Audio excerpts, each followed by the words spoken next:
What's happening, beautiful people? I'm with my dad today. How's it going? How you going, George? Yeah, awesome. So what are we going to go through today, Dad? Well, I thought we'd look at some of the comments we've been getting from the reels that you're putting together, and you've done a very good job, by the way, and just answer them. A lot of the comments and objections have been all very similar, and I noticed that there's about maybe a maximum of half a dozen different objections that come up. They're by different people. They might say things a little bit of a different way, but they're all basically making the same objection. So I've done my best to try and group them all. We're not going to respond to hundreds and hundreds of comments, because when you boil those hundreds and hundred comments down, they're usually basically 5 or 6 comments. Yeah. That just keep on coming through, maybe different phrases, different words, but the objection is basically the same. So that's what we're going to tackle, mate. Wonderful. Yeah, like we're not going to go through all of them, because like either some of them, they're just like all over the place, or they don't even make like a valid point based on like what we said throughout the video. But we're going to go through the ones that stands out to us. The first comment, or the first criticism I want to respond to, is the accusation that we haven't done our research. Okay. Now, what am I sitting in front, behind George here? Books from scholars. A pile of books, and there's also another pile of books to my side here. So I just want to go through briefly some of the books, that I have read to provide the raw material for these videos, because what we're doing is we're taking all the information and we're sifting through it to find the best points to make them into these videos. Now, before we begin that, I need to make a general observation, and this is one of the problems I have with the whole TikTok, Instagram type environment. Now, don't get me wrong, it has its uses, but in this microwave mentality we have, we want everything boiled down to like 30-second sound bites. You can't give all the details in that. Yeah. You can't go through, give all of the evidence behind what you're saying in 30 seconds. And it's funny, these videos and these reels came from podcasts we've done where I did talk about all the research I'd done and put it all together. And I'm thinking, dude, if you just went and listened to the podcast or went to the Torpedoes website, you would have got all that stuff. What we'll do in as much as we can is put links to the relevant podcasts in these reels. If, I guess I'll have to leave that to you, George, because that's your expertise. Handle with me. I'm the one that does the editing. That's right. That's right. Yeah. And so people want to go and find out where we got the information, they can knock themselves out. Also, I want to make a point about the Torpedoes website. That's actually backed by more than 250,000 words of stuff I've taken from different scholars. I've read the books, I've taken the information, I've made detailed sort of Cliff Notes versions of them. There are PDFs available. People can get those PDFs on the Torpedoes website. So just because we're saying something in a 30-second reel or a 60-second reel, don't make the mistake of thinking we haven't done our homework. And the thing is, like, these Instagram reels or these TikTok reels are made to like sort of like capture the viewer's eye, so that if they have no idea like what we're actually talking about in that particular context, they could go like straight to the YouTube where we explain it in depth. Yeah. Now, and the thing is, like, sometimes they think to us like, oh, we just like say something. No, they just think that we just took it out of context, whereas it's already like mentioned throughout the video. That's right. And the podcasts are about, anywhere between 20 and 40 minutes long. We mention all this stuff and we refer to it. So what I want to do, so that's the first thing. Basically, you TikTok guys and with your microwave popcorn 30-second mentality, I'm sorry, but you're going to have to get an attention span of longer than 30 seconds and longer than 2 minutes to digest some of this stuff, if that's what you want to do. Otherwise, you're really not qualified to throw rocks at us saying that we haven't researched stuff. Okay, that leads me on to my next rebuttal. A lot of the comments, to be perfectly frank, are just boring, guys. I mean, they're just ad hominem. They're just calling us names. I mean, seriously, that actually is good. Because that means that if you're calling me names and saying I'm this and I'm that, and you haven't actually addressed the argument, then that means you can't address the argument. And to me, that's actually good. That means that we've actually won the debate. Haters bring attention. Well, not just that, George, but that we've won the debate. So, because if we were wrong, then the person should, without emotion, be able to say, this is what you're wrong and this is why you're wrong. Merely just saying, oh, well, you're wrong, you don't know what you're talking about, without showing how I don't know what I'm talking about, with all due respect, that's just ad hominem and it's not valid. And it's really is just a waste of time. I mean, all you people out there, you Muslims, whatever, if you've got valid criticisms and if you've got valid points backed by evidence, by all means make them and we'll respond to them. But if they're just ad hominem attacks, I'm just telling you now, guys, and George, we're not going to wait. Are we going to waste our time responding to ad hominem? Well, if they're wasting their time, and plus it's kind of like backing up our case even more. Like the more haters you bring, the more attention it gets, and the more that we're still right in our position. That's right. Okay, so keep hating, guys. You're actually bringing us more attention, and you're helping the message get out. And we're still winning. That's right. So now, having said that, I do now want to cover how the research behind these videos and the torpedo sites, because I actually took more than a year to read all these books. Okay, so this is just a collection of all the books I've read. As you can see, most of them have lots of post-it notes through them with underlines and highlights and things like that, okay? So what I've done is I've taken a wide variety of books to consult, and all of them, the vast majority of them, are from reputable scholars everybody would know, okay? I will be honest, I have really focused on scholars that have been critical of the standard Islamic narrative, because if our goal is to examine whether the Islamic narrative is true, okay, why would we restrict ourselves to scholars that are only saying it's true? We need to look at, okay, we've already got a lot of evidence from the Islamic sources saying why they think it's true. Now we need to present the counter evidence. And then people can make up their own mind, having looked at the evidence from the sin, that can defend itself. The Muslim scholars can defend themselves. Now we'll look at the evidence opposing it, and the listener, the reader, whoever, can make up their own mind. So remember, that's what we're doing. We're putting the Islamic narrative on trial. Like in a courtroom, we're presenting the evidence, the same set of evidence, okay, and the sin has to argue how it can explain the evidence. And our position, where we're saying the sin is not true, the standard Islamic narrative is not true, we have to show how it best explains the evidence. So we're the prosecutors. In a sense, yeah, we're putting the Islamic narrative on trial, and we're the prosecution. That's right. Muslims, you got to defend your narrative. You guys are the ones that are saying that it's true. Okay, I don't have to defend why it's true. You have to defend the attacks we bring against it, because we're saying it's not true. And this is where you can't get away, with all due respect, by just saying, oh, the Bible this, the Bible that. No. What we are saying is we are making a claim about Islam. You have to defend that. And if you're saying that Islam is true, you have to defend that claim. By then taking a pot shot at the Bible, that doesn't say whether Islam is true, does it, George? It's like someone being accused of lying, okay, and that person then says, oh, this person lied. Well, that doesn't prove that person A didn't lie, does it? Nope. He's just diverting attention to person B. Yeah. Muslims do that a lot. I know. And you know what? What does it make you think of when someone doesn't answer your objection, they just divert? Does it make you think they may be innocent, or maybe they're guilty? Probably like second option, guilty. Yeah, that's right. So whenever Muslims just try and divert to the gospel without actually defending against the claims we make, to me, it seems like you really don't have the evidence for them. Because if you did, you wouldn't be diverting, you wouldn't be saying, oh, the Bible, you would be defending your Quran and your Hadith, okay? Yeah. So let's go through some of the sources we used. Okay, this one here, start with this one. This one is by Robert Hoyland, who's a world-renowned scholar. You Muslims who've done your academic research would know Hoyland. It's called Seeing Islam as Others Saw It. And what Hoyland did was he went through all of the non-Islamic sources he could find and catalogued them, and he's got them arranged into Greek sources, Syriac sources, Eastern Syrian sources, Western Syrian sources, all sorts of things. And he just puts the sources there, lets you read for themselves. Now, one criticism I have of Hoyland is that Hoyland wasn't completely faithful to the sources, because what he does in a lot of them is where the sources talk about MHMD or Muhammad, Hoyland writes Muhammad, you see? Now, you guys might think, oh, well, what's the big deal? Well, it is a big deal, really, because what if the original writer wasn't talking about the Muhammad of Islam? Maybe he was talking about a Muhammad, that maybe he was talking about a guy named Muhammad. Maybe he was talking about a guy named Muhammad. We don't know, all right? Because back during the time that the Islam narrative, when they used the Quran, they didn't use vowels, because it's most consonants. That's right. So it's like you don't know if it's like Mahmud, Mihmed, or the word Muhammad that the Muslims are referring to. That's right. Different times. That's right. We don't know for sure. And in the Greek sources, Ceballos and John of Damascus, they actually write Mahmet and Mahmed. But Hoyland writes Muhammad. So that's why I think what Hoyland should have done was just been faithful to the source and write it as it is in the original, okay? It supports the Muhammad of Islam, so be it. If it doesn't support the Muhammad of Islam, so be it. Okay, so that's what he should have done. But other than that, that's my only objection to Hoyland. Other than that, great source.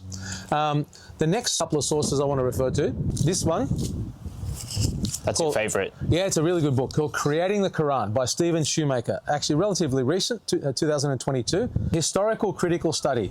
You can see I've been through this to a great degree. Now, what I like about what Shoemaker's done is not only has he consulted all of the scholars, I mean, the footnotes in here are just phenomenal. Some of the chapters have like 50 footnotes, right? But what Hoyland has done, he's tackled questions that other people haven't done. Like they assume, like the Islamic narrative assumes that, well, the the Arabs were able to memorize the teachings of Muhammad and pass them down by oral tradition. So what Shoemaker did was, all right, well, let's test that. What he does is he goes and says, all right, memorization. Let's look at what information or what science or research do we have about memory? Oh, psychology and neuroscience. Let's see if that supports the claims of the Islamic narrative. Passed down by oral tradition. Oh, what research do we have? Oh, anthropology. In other words, other cultures around the world, like in Africa and other places that use oral tradition that didn't write, let's look at how they used oral tradition and see if that matches what the Islamic narrative says. And spoiler alert, it doesn't. Big spoiler alert, guys, and we'll get to this in future videos. The science on memory does not support word-for-word memorization. As a matter of fact, we forget 75% of what we hear just by memory alone within 1 week. There's like another video that we sort of explain what Shoemaker said in the book. Yes, that's right. And the oral transmission study, research that he alluded to, showed that the idea of word-for-word transmission in an oral culture just didn't exist. Yes, there was basically a skeleton, all right, of basic facts, but everybody told the story very differently. Yeah. The basic facts were retained, but the narrative was different. And this is a picture of the forgetting curve called the Ebbinghaus forgetting curve. If they can't see it, we can put up on we screen. can put it up there, yeah, okay. And you can see that within 1 week, 75% of it is forgotten. It's interesting, you know, Shoemaker talks about the problems with oral transmission, but we have a very real experience with oral transmission, don't we, George? We've covered it in a video. You know, what's a popular children's game? Chinese Whispers. Chinese Whispers, that's right. And person A tells person B, tells person C, tells person D, and by the time it gets to the end of the chain, it's very different. That's exactly what we find in practical terms. That's pretty much what Shoemaker found, all right? And without a written text, what Shoemaker found, it was impossible to memorize things. So now, what I'm going to do, and this applies to all the scholars, so before I go through the rest of them, I'm going to throw out a challenge to you Muslims who disagree with us or even disagree with Shoemaker. Put your money where your mouth is, okay? Forget about your ad hominem armchair warrior attacks. Anybody can be an armchair warrior, but put your money where your mouth is. Read the book for yourself, read all the footnotes, and then put a detailed document together showing where Shoemaker got it wrong, all right? And send it to us if you've got the guts to do that. Send it to us, and what we'll do is we'll contact Shoemaker on your behalf, showing him where you say he got it wrong, and we'll get his feedback. If you're not willing to do that with him or any of the other scholars, then with all due respect, don't waste our time, okay? The purpose of this is to show that we actually have done our homework. So this one is called Quranic Geography by Dan Gibson, archaeologist who spent decades in the Middle East, digging up stuff, went there, right? Talking about, okay, what does the Quran or the places that the Quran talks about, is that consistent with the Mecca and Medina that Muslims say is where the Quran was revealed and where it originated? And again, spoiler alert, it isn't. This book is called Meccan Trade and the Rise of Islam by Patricia Kroner. Again, groundbreaking stuff. What Kroner went to all of the ancient sources. You know, she could read and write multiple languages.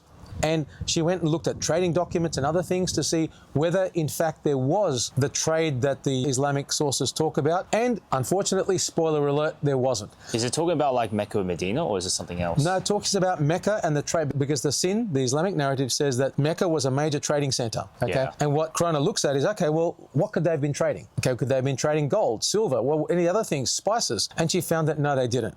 Okay, so again, good book there. This is a good book I like. It's called The Origins of the Quran. It's actually a collection of classic essays, because this approach that we've taken about critically analysing the standard Islamic narrative actually goes back more than 100 years. Yeah. There are scholars like Alphonse Mingana and Arthur Jeffries who looked at the variant readings of the Quran and the foreign words in the Quran. They go back to the 1930s in Jeffries' case, right? Ibn Warraq has collected those essays and put them together in this volume. This is a great book. This is called the Topkapi Quran manuscript, HS32, History, Text and Variants. This actually only came out last year. This is probably the best book on this manuscript. And the Topkapi manuscript is the Muslims' best manuscript in terms of how big it is. It's got more than 90% of the Quran. Okay, so it's their best manuscript. And so Rami Halase did his PhD on it, and it's called, his subtitle is History, Text and Variants. So he actually shows that the Topkapi is not from the 7th century, it's probably the 8th century, even possibly late 8th century. And he also goes through the differences in the Topkapi manuscript from today's Quran. Okay, so again, that shoots down the argument of word for word, letter for letter preserved. Building a little pile here, guys. This is called The Transmission of the Variant Readings of the Quran, and it's by Shadi Hekmat Nasser. Now, Shadi Nasser is an Arabic name. He might even be a Muslim. I can't say, I've never spoken to him, but he's a professor at Harvard. All right. He's done his PhD on this. And what he does in this book, he goes through the different readings. Because as you said before, George, in the early Qurans, there were no vowels and dots. Okay, they just had consonantal letters and people could read them in a number of different ways.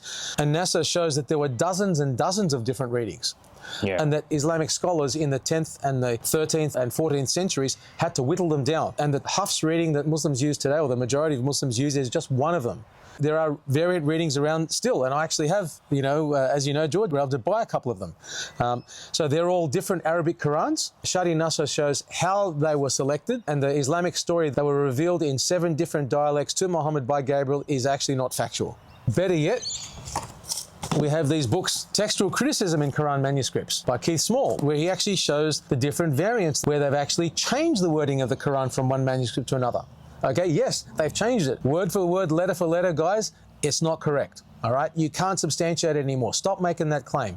We'll get to those details in later videos. And then this book, Dan Brubaker, man, this was an explosive book. This actually shows where in the manuscripts, what Brubaker did, instead of sitting there behind his keyboard and throwing pot shots at people, Brubaker said, okay, well, let's go and look at these manuscripts. So he went and examined as many early Quranic manuscripts as he could, photographed them, examined them, right? And what he found was that there were many, many cases, thousands of cases. I mean, there are 20 examples in this book, but he's got thousands in his doctoral dissertation. These are examples where the Quran was actually changed. Sometimes there were words rubbed out with things written over the top of. My favorite example is where the word Allah was missing 9 times. Actuals. The word Allah was missing from the Quran manuscript 9 times, and they had to insert it. And you can see it written, it's a different nib, it's a different ink style. This idea that the Quran has been preserved letter for letter, word for word from the time of Uthman is not correct. So guys, in addition to that, I've got a couple of, this is a book called Early Islam. Actually, no, this one I'll go to. The Hidden Origins of Islam. And this is a group of German scholars, because what I'm finding is, and this is one problem, some of the best scholars in this area are writing in German and in French. Guys like Guillaume D writing in French, and guys like Gerd Prin and Karl-Heinz Eulig writing in German. If there is any limitation, my ability to read German or French, I've been dependent on the English translations of those. Maybe it's for those who are know how to read it in French or German. Yeah, but there are English translations, so I've been able to get hold of some of them. This is one of them called The Hidden Origins of Islam, and shows that, again, the way that Islam actually developed is not the way the Sin describes as developing. This collection of essays, again, from the German scholars called Early Islam. Now, what they do in this book is they put together a hypothesis, okay, if the Islamic narrative is not correct, well, then how did it start? That's really not going to be the purpose for our podcast and our purposes here. That'll be a different question. What we're doing is showing in as much detail as we can that the Islamic narrative is not true. Now, the Muslim might say, okay, well, if it doesn't happen that way, how did it happen? Well, that's a different question, and we'll get to it through a different body of research. Sorry, before I finish, I also read some more controversial books. Did Muhammad Exist? By Robert Spencer. Now, I know Muslims hate Robert Spencer, but you read the book, it's actually a good book. He's got a lot of footnotes, he's done a lot of research.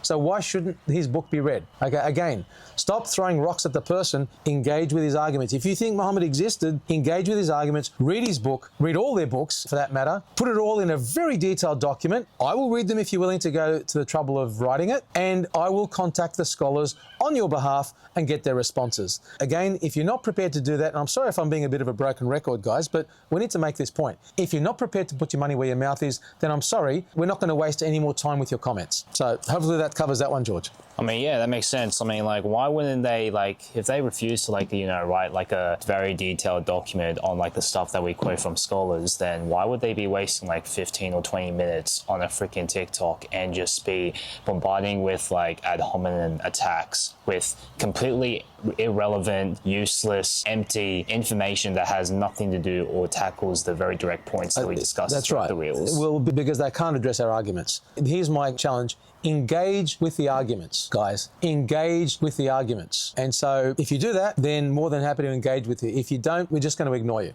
All right? Yeah. Anyway,